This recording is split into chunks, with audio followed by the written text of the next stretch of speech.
যারা যারা এসআইআর এর ফর্ম ফিল আপ করছেন, যারা যারা এসআইআর অর্থাৎ ভোটার লিস্টে নতুন করে সংশোধনের জন্য যারা যারা ফর্ম ফিল আপ করছেন, ওনারা অনেকে মনে করছেন গ্রামেগঞ্জে যে আমার যে পিছনে যে ব্যাকগ্রাউন্ড রয়েছে সেই ব্যাকগ্রাউন্ডে তারা যেন সাদা ব্যাকগ্রাউন্ড রাখে, অর্থাৎ হোয়াইট ব্যাকগ্রাউন্ড।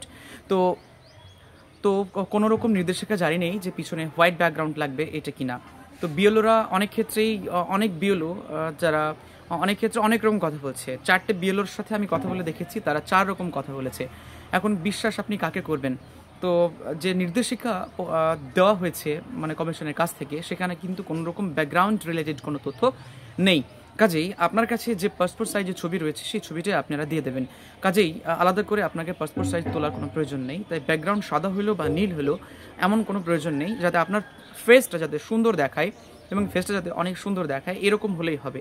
অনেকে ঘোমটা খুলে মানে ঘোমটা খুলে ছবি তুলছেন, বোরখা খুলে আপনারা ছবি তুলছেন, এটা করারও প্রয়োজন নেই। আমি আমার বন্ধু বিএলও, ওকে জিজ্ঞেস করেছি, উনি একজন ভালো টিচার, উনি আমাকে বললেন যে জাস্ট ফেস, আমাদের যে মুখমণ্ডল রয়েছে সেই মুখমণ্ডলের ছবিটা যথেষ্ট ভালোভাবে থাকলেই যথেষ্ট। কান বার করে ছবি তুলতে হবে বা মাথায় ঘোমটা দিয়ে ছবি তুলতে হবে বা এ ধরনের কোনো রকম নির্দেশিকা নেই। সো যার কাছে যেরকম পাসপোর্ট সাইজের ছবি আছে রিসেন্ট, তারা আপনারা ওই রকমই একটা ছবিটা আপনারা আপলোড করে দেবেন বা ওইখানে চিপকে দেবেন। কাজেই আপনারা কোনো রকম কারো কথা শুনে ব্যাকগ্রাউন্ডে ছবি তোলার জন্য অযথা পয়সা খরচ করবেন না।